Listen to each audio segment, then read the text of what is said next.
programang ito ay rated SPG. Striktong patnubay at gabay ng magulang ang kailangan. Maaaring may masiselang tema, lengguwahe, karahasan, sexual, horror o droga na hindi angkop sa mga bata. Magandang araw mga kapamilya, narito naman tayo sa aking munting channel, sa ating paborito na FPG's Batang Quiapo. Habang si Tanggol at si Divina ay nagkausapan, sabi ni Divina sa kay Tanggol, itong binigay ko sa iyo na tirahan ninyo, walang pulis na makahuli sa inyo dito at walang mga kalaban nyo na makapunta dito. Mabuti boss na tinulungan mo kami. At Tanggol, gusto ko na ang lahat na nyo ng mga gamit ay bago, kasi bago ang tinirahan nyo dito. Nagpabili ako ng mga damit nyo sa aking mga kasama kasi hintayin lang natin. At pagkatapos nyo kumain, ligo kayo para bumihis kayo para tingnan natin ang panamit nyo. At nang dating na ang damit, silang lahat ay nag-waste na. Sabi nila Tanggol, ngayon pa tayo makadamit ng mahalaga. Oo, mga kasama. Kasi mayroon na tayong pera. At sabi ni Tanggol, tingnan ko ang mga damit mo. At sabi ng mga kasama, tingnan namin Tanggol kung paano ka manamit. At nakabase na sila. At Tanggol, umupo ka sa opisina mo. Sa upuan mo, parang actor ka Tanggol. Gwapong-gwapo ka. Akin naman mga kasama para kayo mga mayaman. Hindi mayaman naman tayong lahat, diba? Kasi yun ang gusto ng boss. Pero boss, mayroon kami isabi sa'yo. Baka pagdudahan kami kung di kami mauwi sa aming lugar. Sige, mauwi muna kayo. Kapag mayroon kayong problema, patulong kayo sa akin. Magtulong ako. Nandito ako.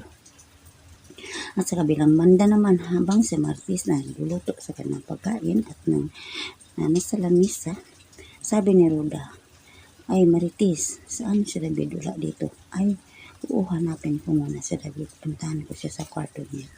David, anak, ano inay? Kakain na tayo. Dali, halika na, kumain na tayo. Inay, ayaw ko, gusto ko mag-isa pa. Uuna ka na lang, inay. Lalabas ang ako mamaya. At sinabihan ni Marites si Roda, mamaya na raw si Roda. At dumating naman si Lina at sabi ni Lina, ano ang pinag-usapan niyo? Punta kayo sa burol ni Camel. Bakit puntahan pa niyo siya? Hindi naman siya makapagsalita kung sino ang pumaslang sa kanya. At sabi ni Santino, bakit ayaw mo pupunta kami sa burol ni Ate Camel? At lumabas naman si Rigo. Ano ang pinaguluhan niyo dito? Yung babae mo, sabi niya, ayaw kaming pumunta sa burol ng Ate Camel. Ay, hindi yun pwede.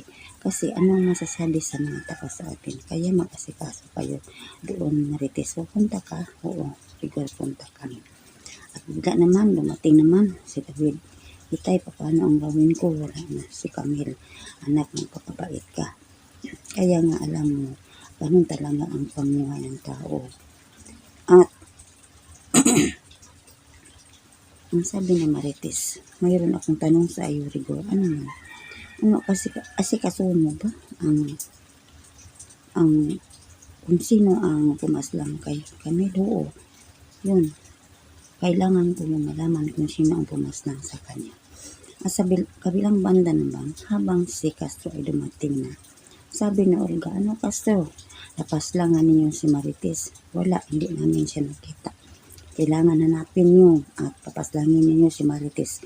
Kapag hindi kaya magpaslang sa kanya, ako ang pumaslang sa kanya sapagkat siya ang dahilan ng kamatayan ng mga anak ko. At sa kabilang banda naman, habang si Olga ay sa kanyang bahay, tinawagan ni Julio, saan ka punta Olga? Mayroon na akong puntahan kasusyo natin sa negosyo natin. Olga, wala akong tiwala sa iyo. Huwag kang lumabas sa bahay natin na ito. Dito ka, magtulong. At sa kabilang banda naman, habang si Catherine at si David doon sa kanilang kwarto, sinabihan ni David si Catherine, mahal, uwi ka na lang sa mansion ninyo. Uli ako kay Lola at kay Lolo ko. At sa kabilang banda naman, habang si Tanggol at ang kanyang mga kasama at si Divina nag-usapan sa kanilang negosyo. na kailangan sila ay magtapat sa kinanegosyo. Parang mayaman sila, parang malaki ang kanyang negosyo.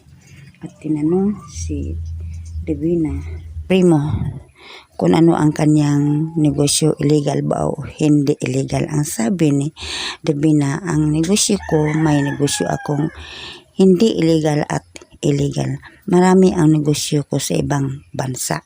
At hanggang dito lang mga kapatid, sana